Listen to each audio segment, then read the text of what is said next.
নির্বাচন কমিশন সৎ ও নিষ্ঠাবান থাকলে অধীনস্থ কর্মকর্তারাও নিরপেক্ষ থাকতে বাধ্য হবে বলে মন্তব্য করেছেন নির্বাচন কমিশনার আবুল ফজল মোহাম্মদ সানাউল্লাহ। সকালে নীলফামারী সরকারি কলেজ হলরুমে তথ্য সহকারী সুপারভাইজার ও নতুন ভোটারদের সাথে মত বিনিময় সভায় তিনি কথা বলেন।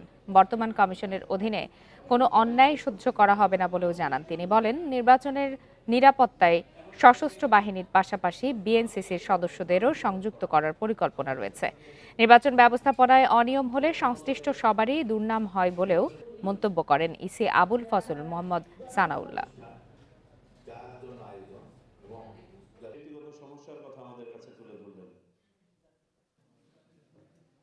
আমরা নির্বাচন কমিশন যদি শক্ত থাকি, স্বচ্ছ থাকি, সৎ থাকি, আমাদের অধীনে যারা নির্বাচন করবেন তারাও সৎ থাকতে বাধ্য।